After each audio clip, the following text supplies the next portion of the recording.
So, brothers and sisters, Guyana received $1 billion in oil earnings in the first half of the year.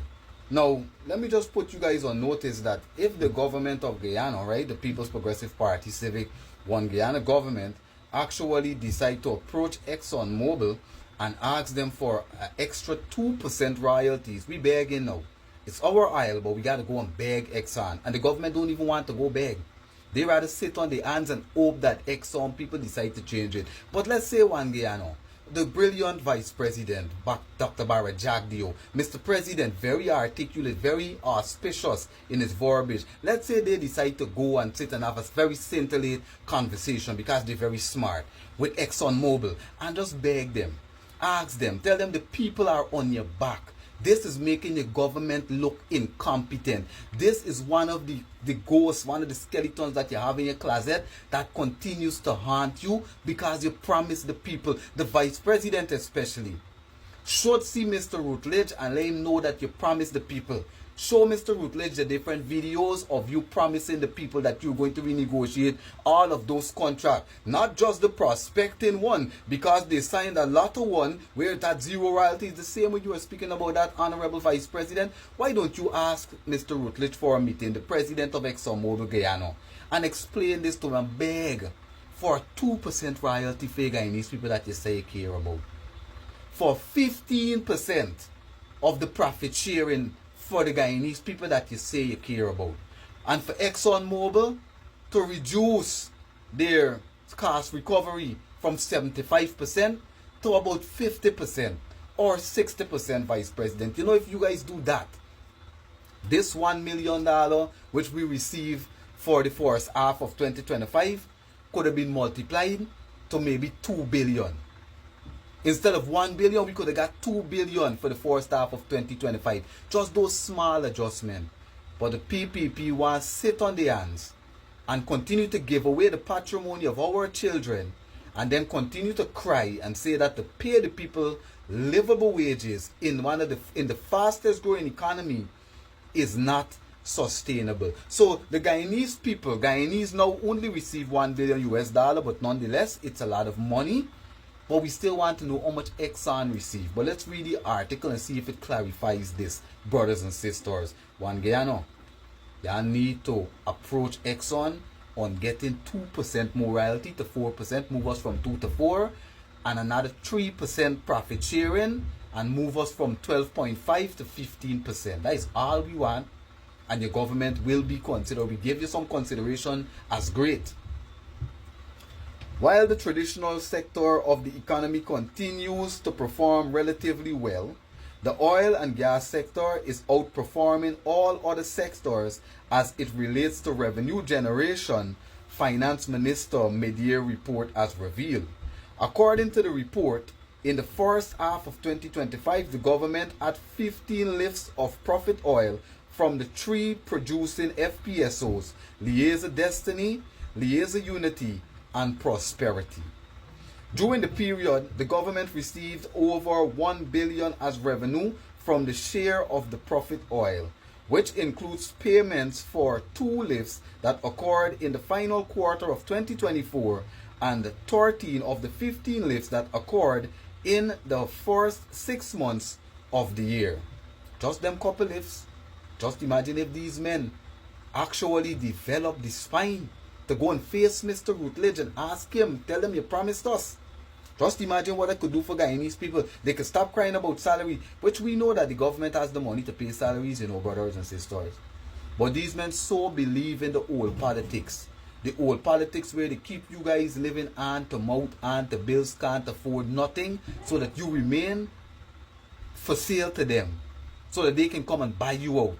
So that you look around and you see people like Guyanese Critic getting $160 million advance to build a pump station, doesn't really do any work and nothing really comes out of it, and you decide to join the nonsense while you continue to allow them to throw away the patrimony of your children, your children's financial future, your children's economic development, your children's quality of life. You continue to allow them to do it.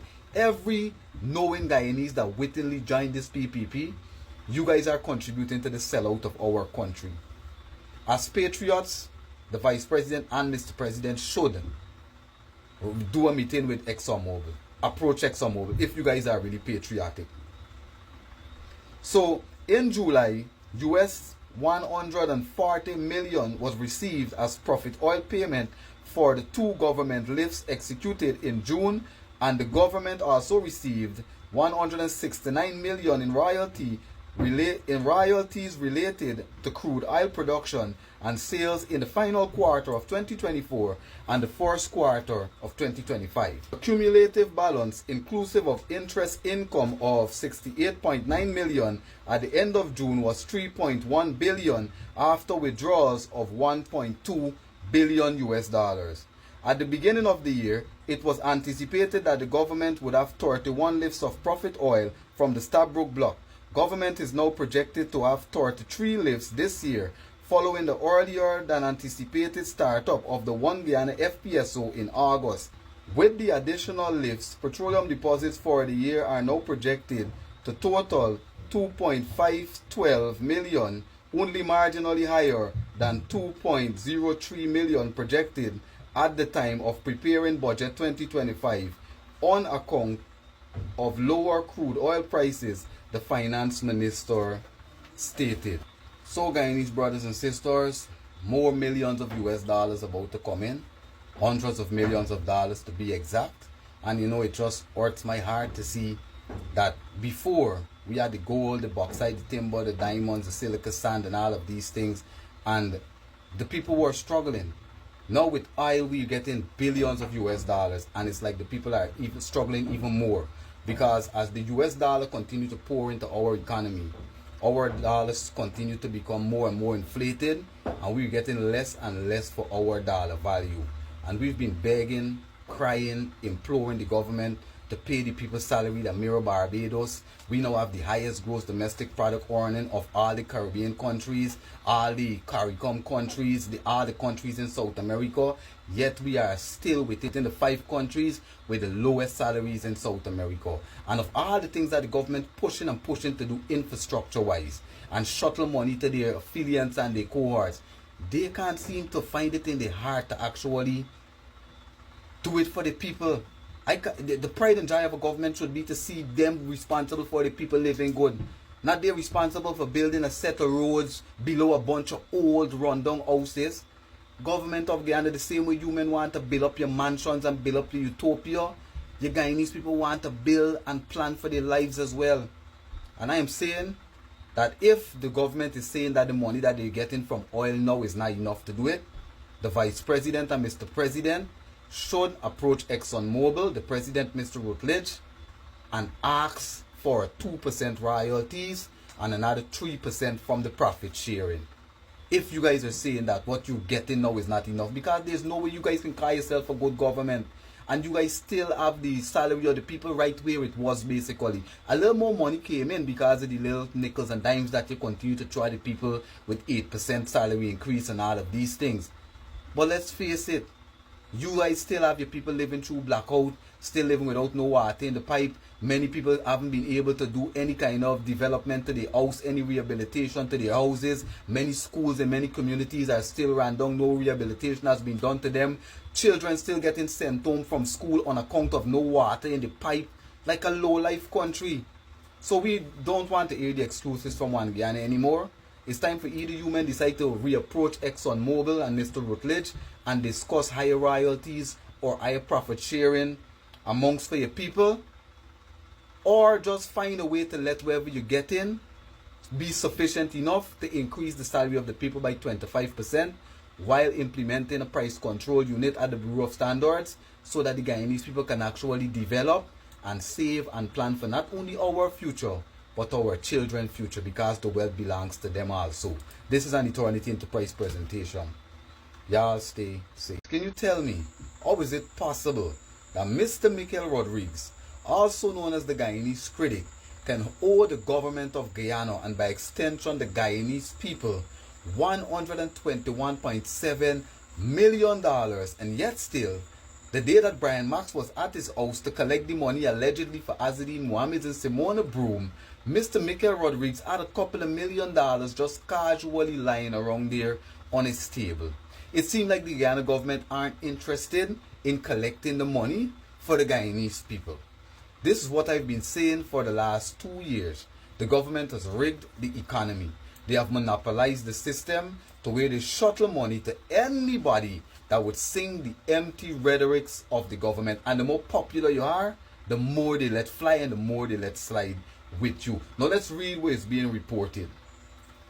The Auditor General, in his report on the public account of Guyana for 2024, revealed that the government is still to recover $121.7 million from Tupui Group Inc. after it rescinded the controversial multi-million-dollar Bellevue pump station contract from the company owned by social media commentator Michael Rodriguez, also known as Guyanese Critic.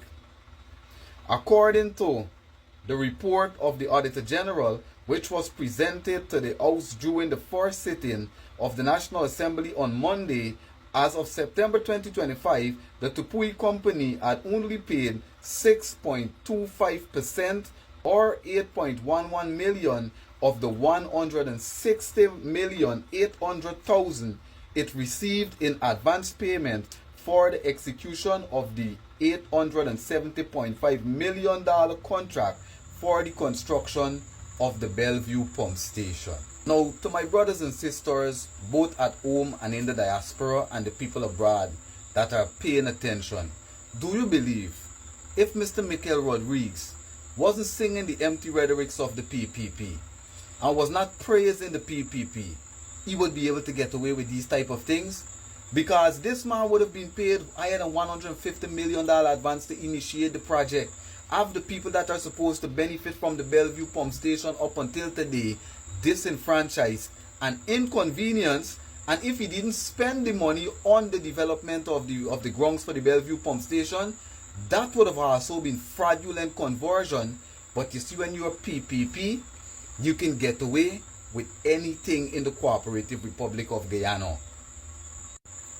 So now the Auditor General starting to release some information. The Auditor General said for approximately 1 year, there has been no significant progress with the construction works, which are now only at the foundation stage, although the intended completion date was initially set for July 2025 before being revised for June 2026. Just imagine, this is another project that the PPP basically failed, because they gave one of their affiliates and cohort without the prerequisite knowledge, without the prerequisite experience, because remember, they like him because he sings for them. They just give him the project, and this is what we've been saying all along, that this is exactly what the People's Progressive Party Civic have been doing. They have been shuttling money to their affiliates and cohorts and their favorites. But let's continue the reading. The multi-million-dollar project from the inception was marred by controversies and discrepancies.